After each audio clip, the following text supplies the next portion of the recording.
Hey, what's going on, guys? It's Swish Vids here, coming at you with a video about my favorite comic book of 2017, or I should say comic book series of 2017, and that's going to be Mr. Miracle. Just a little background. I'm kind of familiar with Mr. Miracle and Big Barda from the Justice League run in the 80s, Justice League and Justice League International. I'm a big fan of that series, and Mr. Miracle, he had a pretty big role in that. But they never really delved too much into his, personal story. But I liked him quite a bit in that.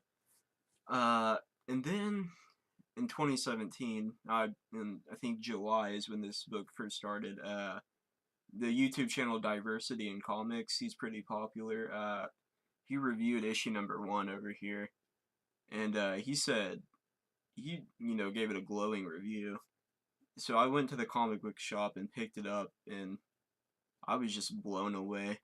And quick little side note about that, I'm really glad I went out to go to the comic book shop because this issue has gone on to be probably one of the most valuable comics in my collection. I just checked eBay about 5 minutes ago. These number 1 first printings are still going for about anywhere from $20 to $30, which is kind of crazy for a modern comic. So I'm really glad and it's not even a variant cover, so I'm really glad I picked it up. I think from here, I'm gonna delve into the plot a little bit for some background.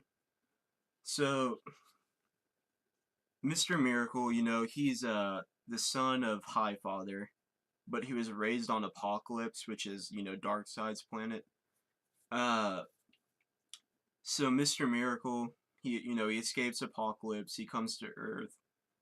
But he's always kind of had a connection with the New Gods. He got married to Big Barda, who I believe is from Apocalypse too. Uh, but this series, it takes place after Mr. Miracle has tried to commit suicide. I think it was a failed attempt. So issue 1, he's basically been being interviewed about why he killed himself, and you can tell something's kind of up, just based off of the art and like how kind of out of it scot-free, who's Mr. Miracle seems. Uh, so issue 1 is just it's a great intro. It's kind of confusing if you don't have a lot of background with the New Gods and the DC universe, but I'm not super familiar with them either, but I was really drawn in. So issue 1, it's just basically background. Uh, So yeah, Scott Free kills himself or tries to kill himself, and then he gets called to New Genesis by Orion, who's kind of like his brother, but Orion is the son of Darkseid, the true son of Darkseid. So Orion informs Scott that Highfather is dead, who's basically the opposite of Darkseid. So we find out that Orion is now Highfather. He has control over New Genesis. That's basically issue 1 summed up. Issue 2, this is kind of where it got amazing for me. Scott Free comes to Apocalypse. He just starts, destroying parademons. They meet up with.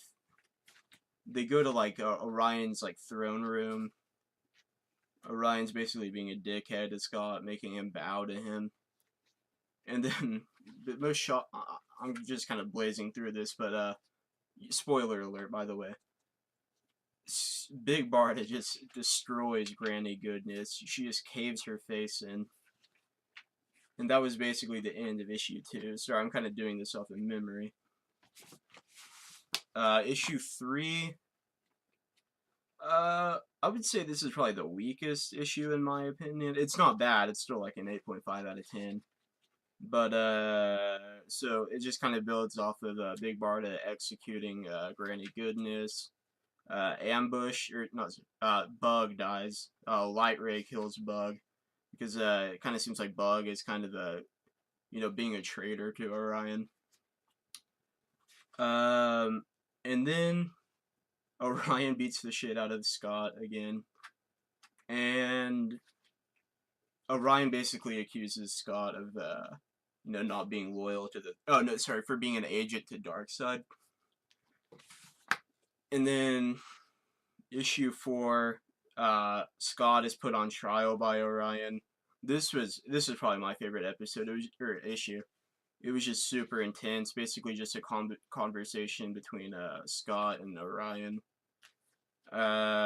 Scott ends up beating the shit out of Orion.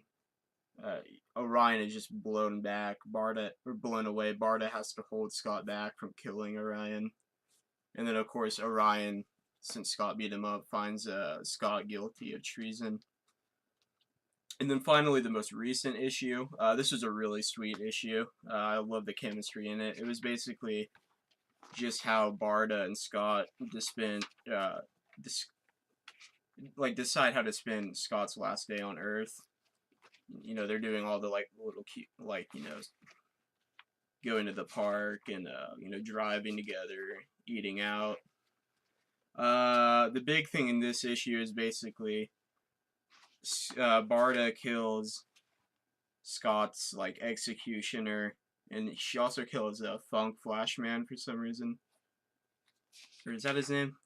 Whatever Flashman's first name is. She kills Flashman and the two New Genesis guards, and basically Barda and Scott decide, he's not gonna turn himself in. So, I mean, it was kind of a rough job, I'll admit, of explaining the plot, but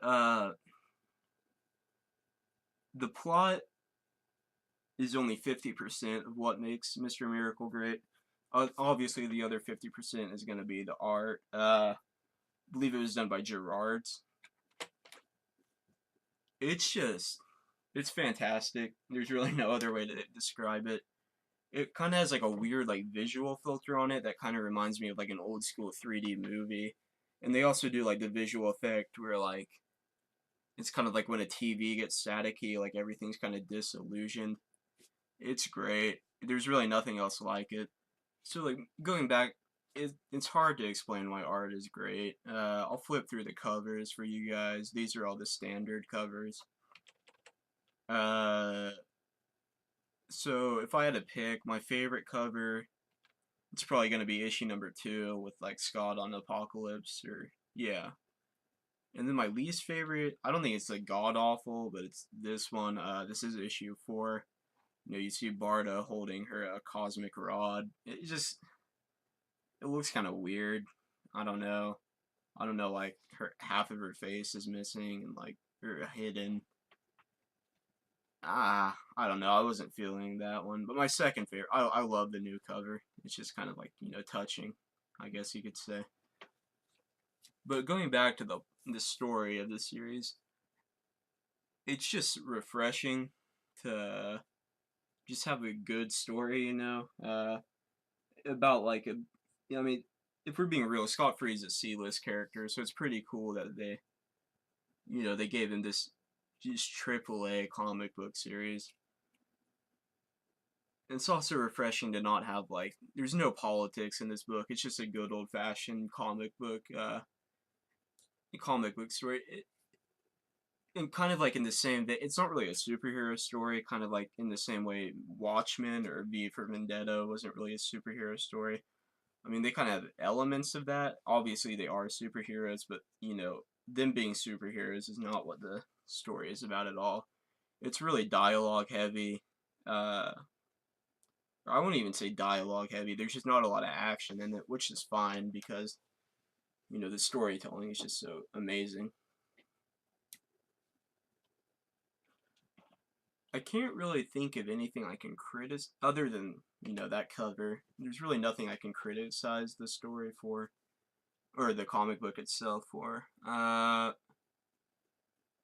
mean, I kind of wish they explained how I don't know if I've read that it fits into DC Rebirth, but I don't really know how it fits into DC Rebirth because, I mean, none of the characters interact with any of the other DC heroes besides the other new gods. So I don't know if this is in continuity or not. I mean, it doesn't really matter to me. I just wish they kind of said firmly if it is or isn't. So for all those reasons and more, I have to give my favorite comic book series of 2017 to Mr. Miracle. This is a 12 issue series, so we're on issue 5, so it should be over in July, I think, if I'm doing my math right, or maybe June. No, July. Yeah. Uh, it's only gotten better from issue 1. I mean, it's just crazy how the quality has managed to sustain itself since July to December. Uh, I really want DC to start doing this thing where they give C-list characters like Mr. Miracle like a good chance to succeed, if that makes sense. Like, there's been good marketing behind this book. Obviously Tom King is a super talented writer. The artist is great.